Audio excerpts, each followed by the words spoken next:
Hello, everybody. How's it going? Welcome back for another BG Cast Wednesday show.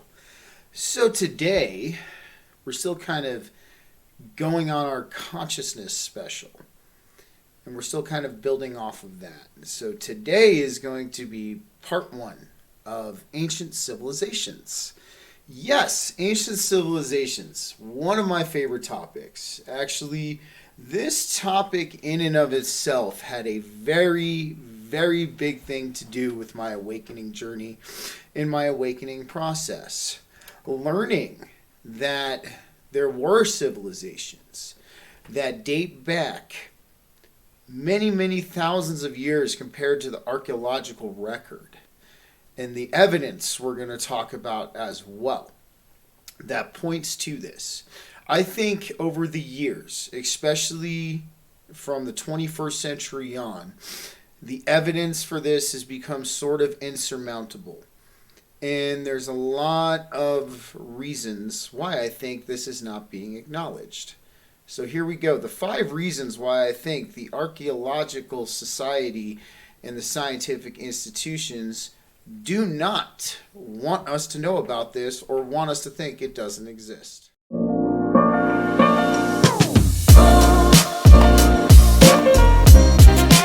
So reason 1.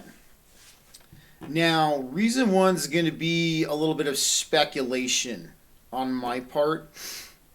Of course, I think this all kind of ties in to the current plan and narrative that have been put in place as far as this goes. But the number one reason I think why they don't want us to think these civilizations existed, they do mental gymnastics to try and disprove. I think my favorite one was, they were trying, I was watching on the History Channel one time, they were talking about the pyramids of Egypt. And they were coming up with theories, and they're like, well, they maybe used a giant water shaft to lift rocks to the top so they could be set in place. I'm like, you know how big of a water shaft you would need to move that size of a stone? And on top of that, where are the archaeological finds of this water shaft? But nonetheless, number one reason I think is they don't want us knowing our true nature. Yes, they don't want us knowing our true nature, because I think if we all just happen to know that we were these interdimensional extraterrestrial beings who decided to come into this reality, inhabit it as a playground, and work on ourselves here, I think we would not need government, religion, as well as all of the other establishment aspects that are currently plaguing our society as is. We'll do another episode on why I think we're interdimensional extraterrestrial beings ourselves. But reason 2.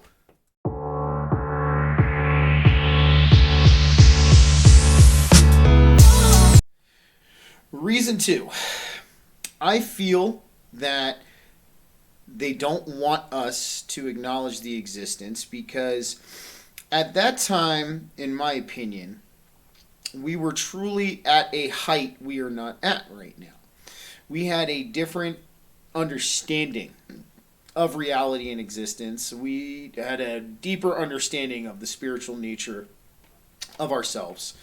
And we had technology back then, from what it looks like, that trumps anything we have today. Free energy, frequency technology.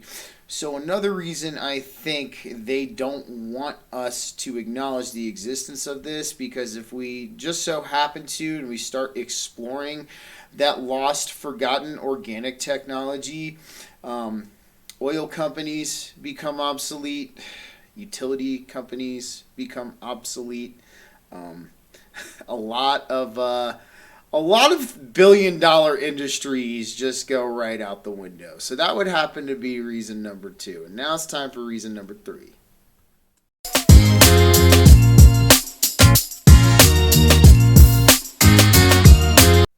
Reason number 3. It throws off the entire theory of evolution. Macroevolution for human beings. Because if we truly have been in existence as modern humans for possibly millions of years at this point, that really puts a dent in the Darwinian dilemma, don't you think? Just as much as there's enough dents in it as it is already. But now we're putting an even further dent in the Darwinian dilemma, and then we have to ask the question, did hominids and humans exist side by side at that point? Because if we evolved from them, that doesn't make a whole lot of sense. Now, don't mind you, I am not an expert in evolution, but I've read up on it quite a bit. Both micro and macro evolution. I understand both. And macroevolution is the one I feel that has too many gray areas, and there's a lot of mental gymnastics and a lot of faux explanations to kind of fill in the gaps, because you know the scientific institution, guys, they have to have their narrative, they have to have their plot, and anything that deviates from said plot is immediately ostracized and cast away. So, on to reason number 4 now.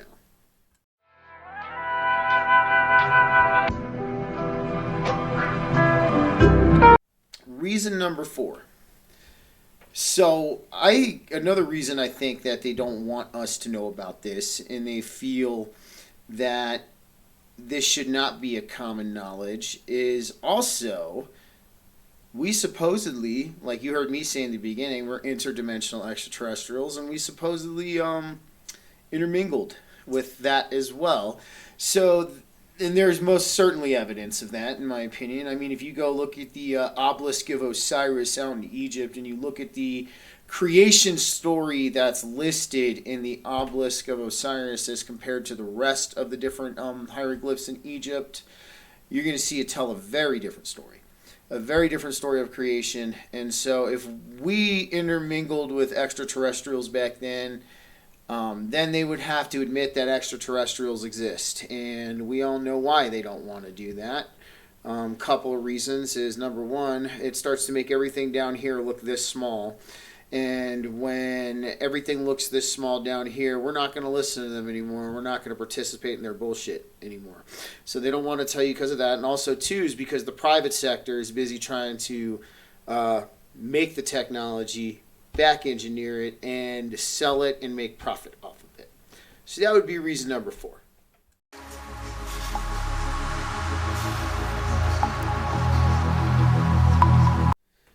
Reason number 5. Okay, religion. Religion is a reason why a lot of people still don't want to admit that these civilizations could have possibly existed. The Bible, especially, you have a lot of Bible believers who think the earth is just a mere 6,000 years old, and there's no way we could have existed or had any kind of frame of existence before the earth was created. So, as much as I tell you the scientific institutions do lie, and they lie on a frequent basis. In fact, I'm going to go ahead and put that article from Nature talking about ethics issues in physics in the physics department of science on. You can bet your butt that it's happening everywhere else too. So even though scientists lie, we have a lot of really good information that the Earth is very old. It's not 6,000 years old. There's a lot of different things that lead up to that. So religion would happen to be another reason. So, with that being said, why I love this topic, why this is such a favorite topic of mine, ancient civilizations, because it really connects us to that hidden peace we're all searching for within ourselves. It really connects the spiritual factors of our existence, and it really connects everything as a whole unit, even from time not being linear, amongst other things, the dimensions and things like that. So this is a very favorite topic of mine because I feel personally that I have, Ben Davidson notification. I feel personally that I had an existence in one of these ancient civilizations. From you guys have heard me talk about my tsunami dreams before. And it was definitely a very interesting one. I'll touch base on it really quick right now. So I had these reoccurring tsunami dreams for about 8 years. This one was the one that kind of made me think there was something more to this than I thought. So I was in an ancient megalithic city on a coastline. We had these very advanced pyramids. We had pyramids, but they had like electronics, like they had elevators and things like that. And we had these weird crafts that could fly, but they could also submerge themselves in the ocean and become boats or submarines. And I was sitting in the tide pools with three individuals who I knew as my family. I don't recognize them to this day. I looked like I do now, but I was very tall, like about 8 feet. I'm about like 5'10" now, so about a good, 3 foot 2 inches taller than I am right now.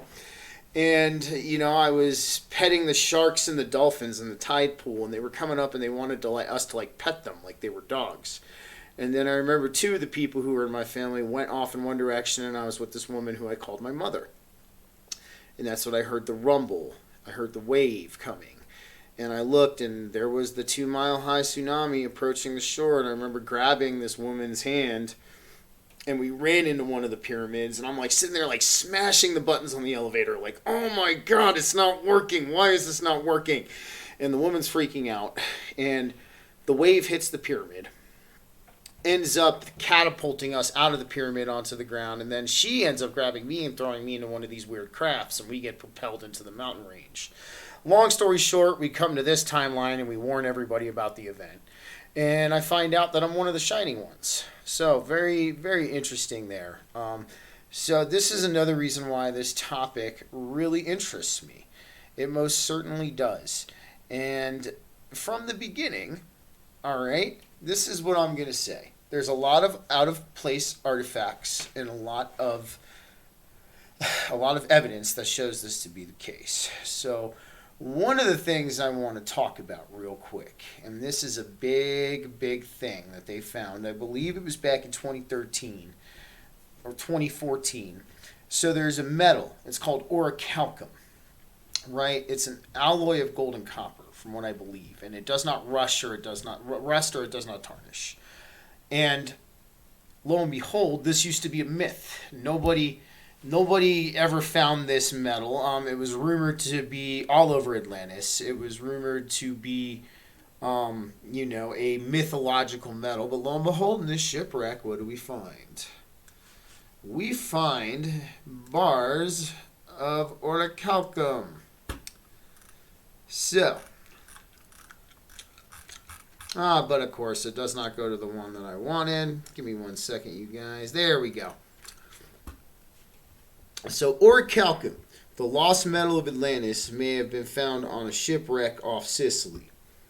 Mysterious red gold metal ingots linked to the mythical civilization of Atlantis have been recovered from an ancient shipwreck.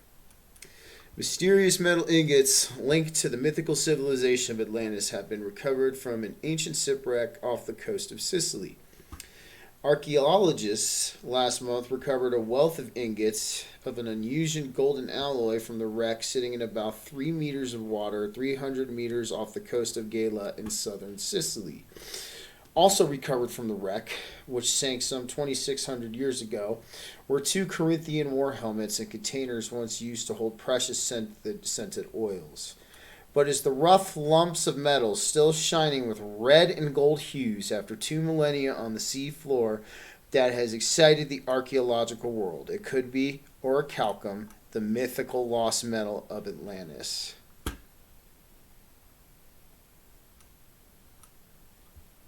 The metal returned to reality with discovery of the shipwreck off there.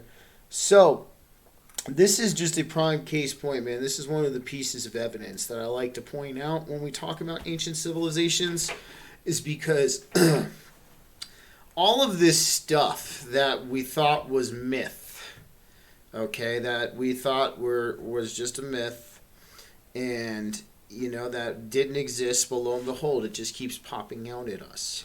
So, Plato talked about Atlantis, and he talked about it, I believe it was 9,000 years before his time. And that would actually date it till about 12,000 years ago, was the fall of Atlantis. Now, there's a lot of speculation on where Atlantis could have been. Some people believe it was the Mid-Atlantic Ridge. In fact, let's go ahead and look that up real quick. Some people believe it was the Mid-Atlantic Ridge. So, let's check this out here. So the Mid-Atlantic Ridge is actually a sunken piece of land, right? That actually, at a time, they feel could have been above water. Okay, as you can see here. Now, under here, we have mountain ranges. We have plateaus. We have all kinds of things, okay? So, according to Plato, these are the Straits of Gibraltar right here, the Pillars of Hercules. So, and this was just on the other side of the Pillars of Hercules. So, this could very well have been a residual thing of Atlantis, a residual, continent that could have existed back then. Then on top of that, all right, we have this guy right here. So the Eye of the Sahara. So the Eye of the Sahara right here. This could also have been another location for Atlantis, technically, if you really want to get down on that as well, because we're sitting there and Atlantis was apparently a city of 7 concentric rings, okay, and in the center was the main city of Atlantis, and the outskirts are where the different races of people of Atlantis live, supposedly. Okay, so this is also another good representation of what Atlantis could have been. Most certainly. And then we have the ultimate theory, which is Antarctica was Atlantis. And the reason why I believe this is because, one, all right, you guys know about the catastrophe cycle here on this planet. You know about the flash freezing that they have found in Atlantis of the plant life, the up here we go. I think this is even the Piri-Reis map, if I'm correct. Yep, here we go. So we even got the Piri-Reis map up in here. So this was, essentially, so there's the Straits of Gibraltar right here. They have it kind of flip-sided, as you can see, because you have America right here. You have Africa and Spain, what it was known back then, Portugal. And so this is a very good representation of possibly what Atlantis could have been. Now, mind you, all right, like I was saying, the disaster cycle here on this planet. We have evidence of flash freezing. All right, we have evidence of complete ecosystems that are existing and thriving under the ice of Antarctica. And there's quite a few ancient maps that showcase Antarctica having civilization, people, wildlife, trees.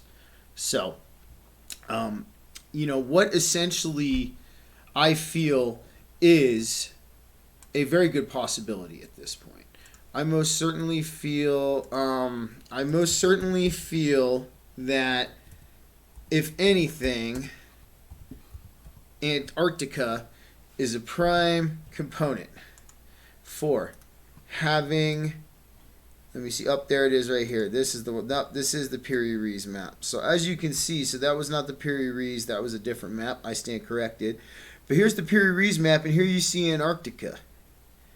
Right here, you look at this, man, you have a lot of life, people, buildings that are showcased here in Antarctica.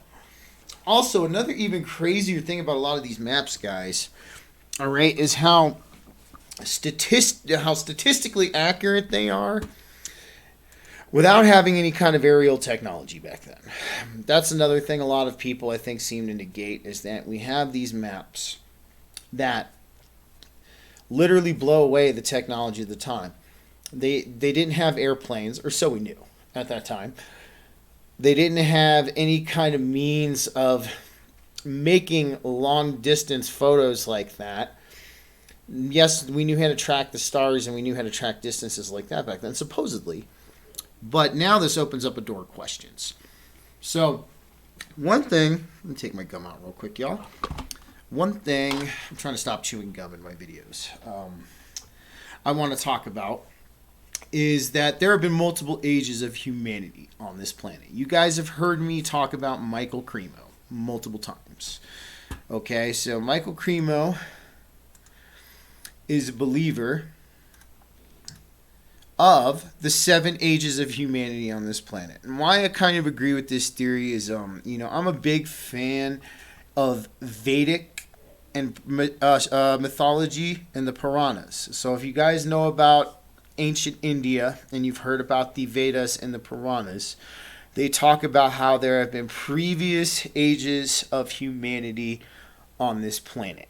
Okay, and that we are technically sitting in the 7th right now.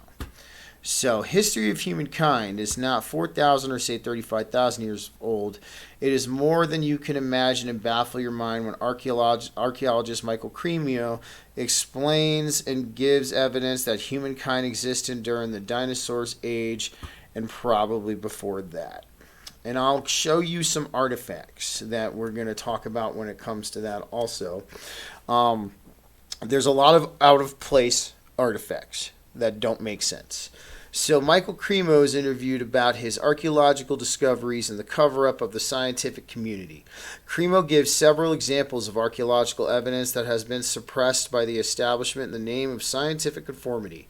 His books include The Hidden History of the Human Race and Forbidden Archaeology. Michael Cremo is a member of the World Archaeological Congress and the European Association of Archaeologists, as well as an associate member of the Bhaktivedanta Institute, specializing in history and philosophy of science. So you guys see here that this guy has credentials. This is not Graham Hancock. As much as I love Graham, don't get me wrong, as much as I love Graham, all right? I love Graham very much. I'm a huge Graham fan. I think he's got a passion that not a lot of other people have. But as far as credentials go for what he talks about, Graham's a journalist. He's not an archaeologist. Michael Cremo is. So that's one thing I want you guys to kind of like pay attention to with this, is to kind of see that this guy has credentials. He's not just going off the wagon. He's not some just, what some people would refer to as a kook or a loon or anything like that. So let's continue. So there's evidence that humans were present before, during, after the age of dinosaurs. Human footprints alongside dinosaur footprints found in Texas, and a modern human skeleton found in a 300 million year old layer of slate rock in Illinois. Okay, so just in case you guys don't know about that one. Now, real quick, what we're going to do is I'm going to go look this up for you real quick while we talk about this. So, in Illinois, back in the, I believe it was the late 1800s, early 1900s, right, that they were building something. They were digging for either a silo or hold on, hieroglyphs. I can't spell very well, guys. There we go, hieroglyphs. And as they were digging, right, they found this human skeleton about 800 feet down, right? And according to that, all right, so according to the archaeological record at that point, that human skeleton would be anywhere from 300 million to 80 million years old. Now, mind you, we did not have the technology back then to stage such an elaborate hoax. We did not have the technology to dig that deep and bury a body. So I talked with someone else, and he said at the time when that body was there was cave systems, and there could have been a cataclysm where the body could have been buried into these cave systems, which kind of like landed out to Illinois. But then again, you would have to admit at that point that there was a human being walking around in these caves 300 million to 80 million years ago. And that kind of destroys the archaeological record. So here we go again too with this. I want to show you guys. So we have a lot of hieroglyphs, legit hieroglyphs. All right, from humans and dinosaurs. And so apparently we didn't discover dinosaurs, according to modern mainstream archaeology. This is one of my favorites. I believe this is this one right here is kind of like a dead on the nose one, guys. We can't really ignore that. Was at Angkor Wat, so we can't really ignore that. That looks like a dinosaur. So according to the current archaeological standards, that we didn't discover dinosaurs till the 1800s. Nobody else knew about them. Yet we see a lot of these ancient hieroglyphs that include dinosaurs, that have people writing dinosaurs. Now, I don't know if you guys heard this story, and I'll have to look up the link and post it on the bottom for you guys for sure.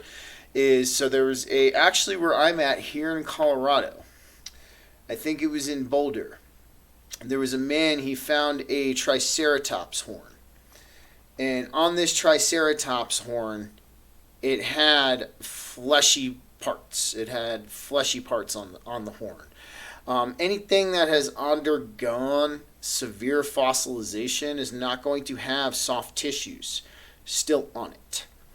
And this would insinuate that this triceratops horn was in the range of 30,000 to 13,000 years old. And of course, you know, science, the institution, doesn't give a fuck about evidence. It gives a fuck about its narrative. He was ostracized. He was forced to resign for insinuating such a thing, even though he had physical evidence to prove that this was here. So, I think you guys are getting on the hint with this, that science doesn't care about actual science. They care about their narrative. So, let's see here. So this is just a couple of examples, man. You have from Angkor Wat right here. Okay, and then you have... I've never seen this exact, Egypt. So let me, let's pull him over here. We can scroll down real quick. So, I can't really see the little guy. He looks like he's there, but let's see what else we got here. So they got some other ancient depictions of dinosaurs as well. Especially here. So we have the ancient rock art.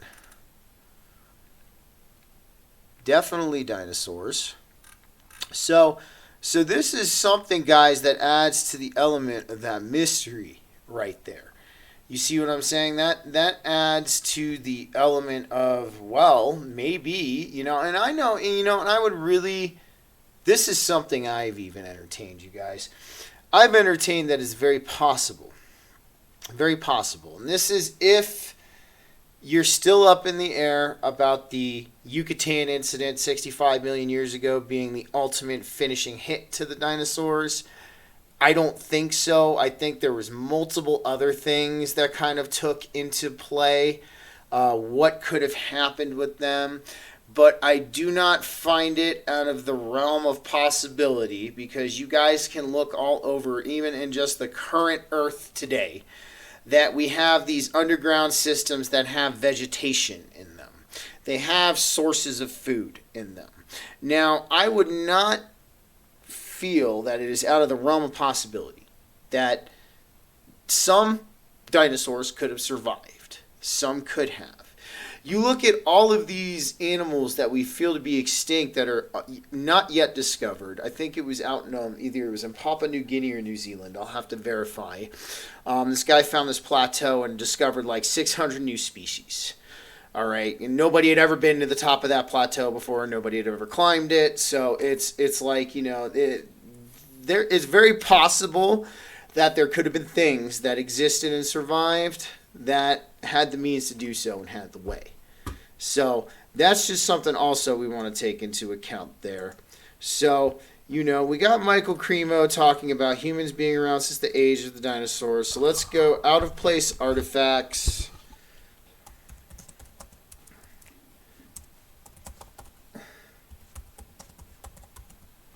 So it's these metal spheres I want to show you guys.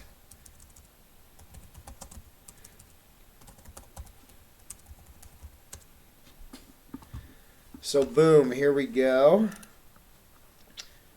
Clerkador sphere. That's what it is. So 3 billion year old spheres, right? So as you can see right here, I don't know if my camera's blocking you guys, but we got some photos here, right here. So these spheres are 3 billion years old, okay? And there's no way nature could have made these. Look at these. Look at the etching on this. Look at the design. Look at how spherical it is. Now, I'm not saying nature cannot make spherical objects. It most certainly can. However, the details is what we look at. The details. And then we even have the Ekathera mechanism, which was an ancient computer. Okay, so bottom line, what I'm getting at here, guys, is that these civilizations most likely did exist. Most likely. And what does that mean for us? Well, that's what I'm about to get into. But at first, I want to show you the stone circles of South Africa. Now, so if you guys haven't checked out Michael Tellinger, I suggest you do. He's on Gaia. Now, mind you, I don't agree, like with everybody, I don't agree with everything they say. I don't, okay? I have my own thoughts and my own opinions. But I listen to every theory. I give everything a real honest look at. And this one is pretty interesting. So these stones, they're capable of generating powerful toroidal fields. And in fact, what's even crazier about these stones is they're made out of stones that ring, that vibrate. And they all have a certain pitch. Now, mind you, these structures are anywhere from what I believe 75,000 BCE to 160,000 BCE. Well, that destroys hunter-gatherers, does it not? And even if, too, dude, you look at a lot of the old Sumerian textbooks, and you look at a lot of the old mythology that South Africa is where they first landed here. And they first went on their mission to find gold. I think gold was a metaphor. Do not think it was real gold. I know all of the monoatomic gold salesmen and monoatomic silver salesmen are up in arms at me saying that, but don't think it was real gold. They were looking for something else. So here's just something, some designs of these stone circle structures. And I mean, these are definitely synthetic, you guys. These are not made by nature. You can tell just by the grouping and the patterns. Things in nature just do not appear this way. So that's that's really a big thing to me to see that, man. That we have these artifacts and these megaliths that even Gobekli Tepe, even freaking Pumapunku, even all of these places, guys, that existed and were built before the modern age of man as we know it now, which has supposedly occurred in 4000 BCE in Sumer, according to the modern archaeological record. So, as I was getting at here, what does this mean for us? What does this mean for us that these ancient civilizations existed? Well, it means a lot of things, in my opinion at least. Number one, it sets us on a course of remembrance and rediscovery, okay? And it sets us on that path of understanding where we come from and answering all of those big, pivotal questions when it comes to where we come from, where it comes to our origins, our real origins. And I've talked to multiple people even my co-anchor, Mr. Joe, believes that Genesis was something extraterrestrial. And I can't disagree there. However, I think there's a little bit more of a tie-in. So the number one thing that this means for us, that these civilizations existed, is number one, there's a piece of us that we need to remember. There's a piece of us that we need to rediscover. I personally believe at a time we were interdimensional beings. We had the capability of interacting in different planes of reality. We had the capability of a deep understanding of the conscious nature of reality. And we had a very deep understanding. You know, all of those civilizations who just, quote unquote, just blipped off the map, disappeared, the Maya being one of them, I think Gobekli Tepe too, as far they just disappeared, right? I believe they ascended. I believe most certainly that that collective of individuals had gotten themselves to the point where they did find that appreciation and understanding of the unifying meaning of all life, okay, the understanding of the conscious nature of reality. And this would lead, of course, a collective of people into an ascension process, meaning they could have ascended to a higher frequency. They could have ascended to a different part of the earth, which is actually, I'm going to touch that theory while we're here also. And they could have just achieved a level of consciousness that set them forth on the forever going evolutionary journey of the universal creation.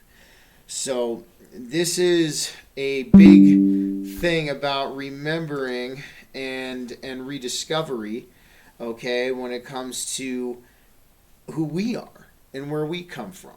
Like I said, I believe wholeheartedly we are interdimensional extraterrestrials. And we've just been stuck here because of the fall. And I'll get to what that means here in a sec. So that's what that means for us, number one, is that we have this piece of ourselves that we need to remember and we need to rediscover. Okay, this is where I believe the heart of our origins lie.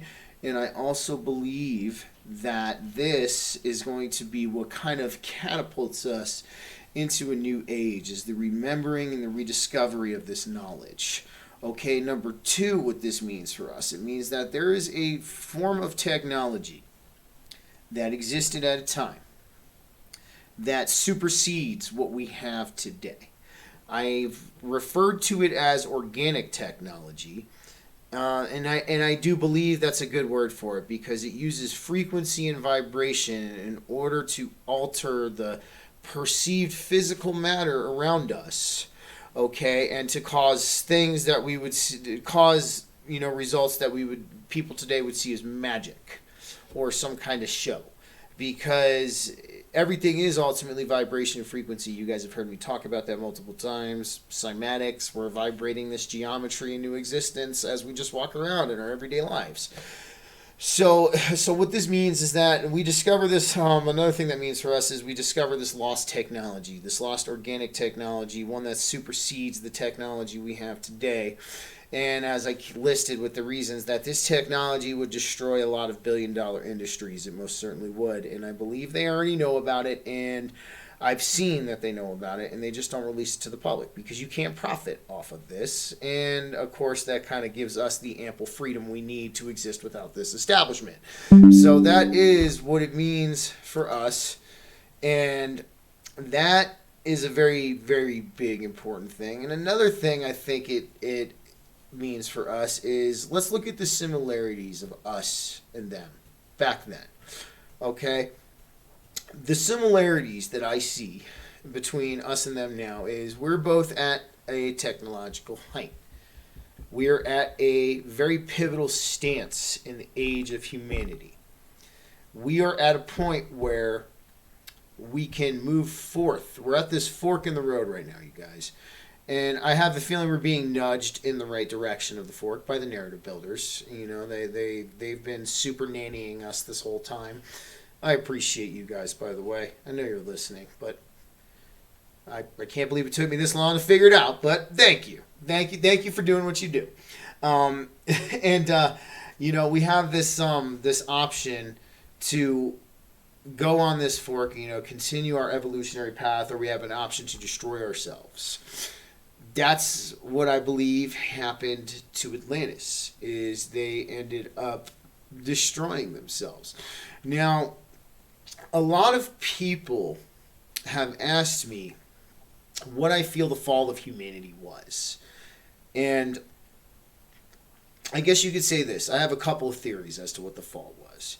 So, as we've talked about in our theory, the perfectly staged Great Awakening we're going on right now, and that we're going through.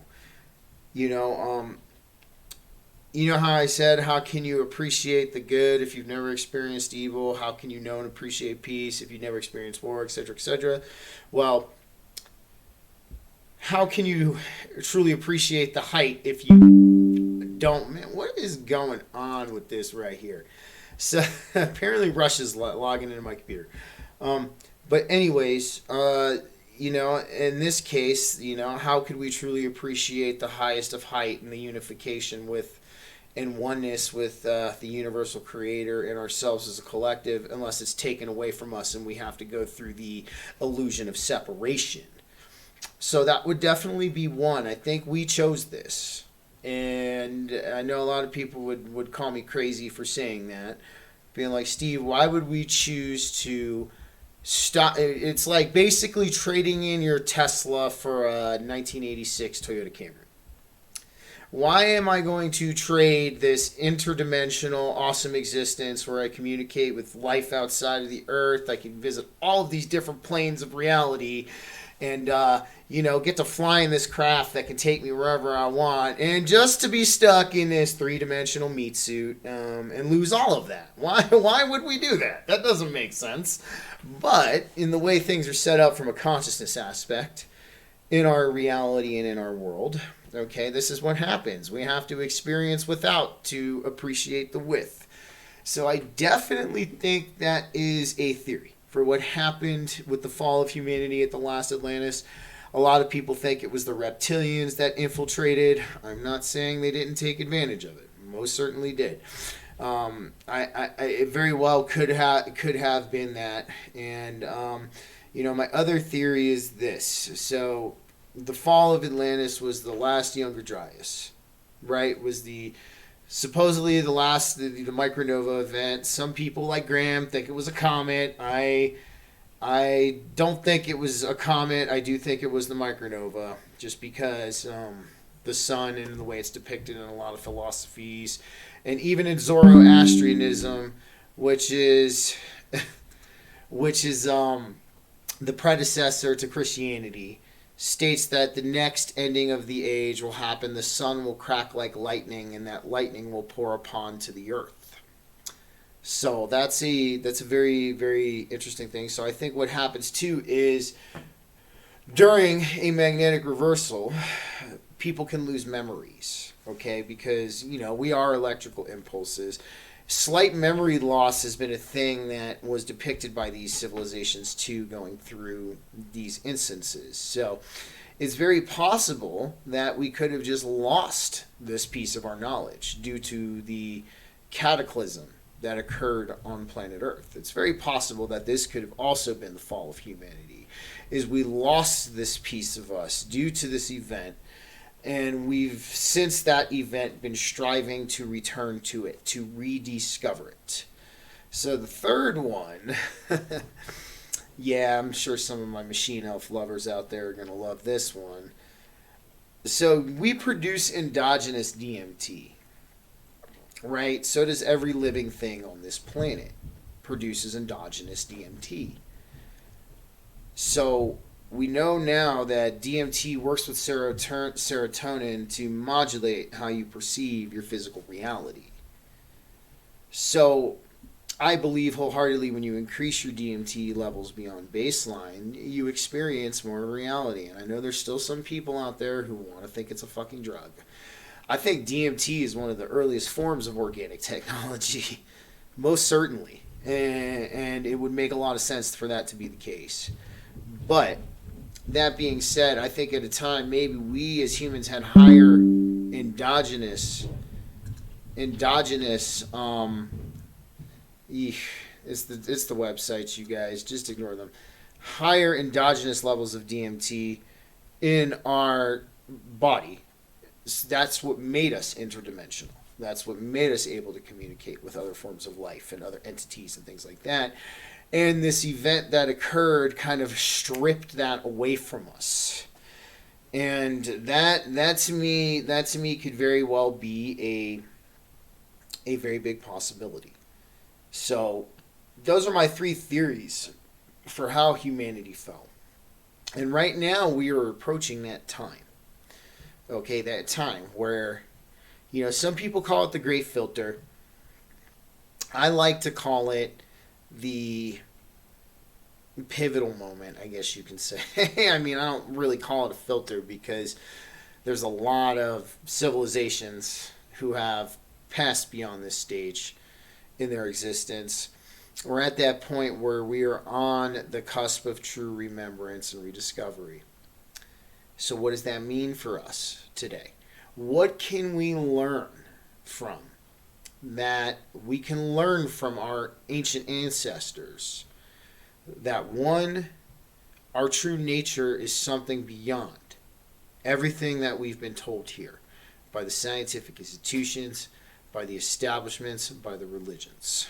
Our true nature is something so far beyond that. And as somebody who believes that they have wholeheartedly experienced this, I can agree with that statement. I can get down on that statement 100%. So that's what that means for us. Number two is we are going to take back our sovereignty as a race of people. Honestly, that is a big thing we're all dealing with right now. Is we are taking our sovereignty back. And when we find out our true nature, that will be the official rug pull of our sovereignty from the establishments around the world. Okay, number three, what we also need to learn from them is that there is a reoccurring cataclysm that occurs on this planet every 12,000 years. And we need to remember that so we can prepare for it. Not only for the one that's about to come, but for our future selves and our future civilization on this planet 12,000 years into the future. We must acknowledge that there is a cyclical nature to existence here on this planet. There are times of peace and there are times of chaos. And now we are going to enter this time of upheaval. So I think that is something else we can learn from our ancient ancestors is they knew about this. They experienced this. In fact, I wholeheartedly believe that dream I had was a part of my genetic memory from an ancestor of mine. That could have very well possibly, or me, who knows? I don't know at this point anymore. I don't know. When it comes to that kind of stuff, I don't really know. But, we have it in our genetic memory. And that's also, we have our interactions with these otherworldly entities in our genetic memory. That's why human beings have such a instinctual thing that they look for things that look human but are not. So it's like we are very good at picking out those oddities. So why would that be? Maybe it's because at a time there was a group or races of entities that walked among us, that blended in with us, that either acted as gods or they were us from a previous time period. I'm open to all of those. And I think what we can most certainly learn. Man, dude, I don't know if I got hacked by a bug or what, you guys, but as soon as I get done with this, I got to see what the hell's going on with that. But, as I was saying, it definitely opens this door for us as a civilization and as a society here on this planet that we need to acknowledge that there's way more to us than we could ever understand. So with that being said, I'm going to conclude part 1 of Ancient Civilizations. We will definitely be having a part 2 here coming up soon. I am actually really grateful I got to do this episode with you guys today. I've had a very super hectic day. I almost didn't think I was going to make it, but here I am. And this is a very important topic when it comes to awakening, because I have a feeling we're moving back towards what we were back then. And the number one thing that we have to do is remember. Graham Hancock didn't say we were a species with amnesia for no reason. And that is one statement from him that I do agree with. So, guys, I will catch you Saturday for the BG Top Show. We'll be talking about some other good stuff. As you can see, I'm kind of just doing my consciousness special right now. I'm not doing too much world stage coverage because, like I said, there's a lot of other people here on Rumble and on YouTube who do a fantastic job with that, and I'm going to leave that to them. And at least for the time being, until something really spicy starts to come along, because right now we're kind of in apocalypse when.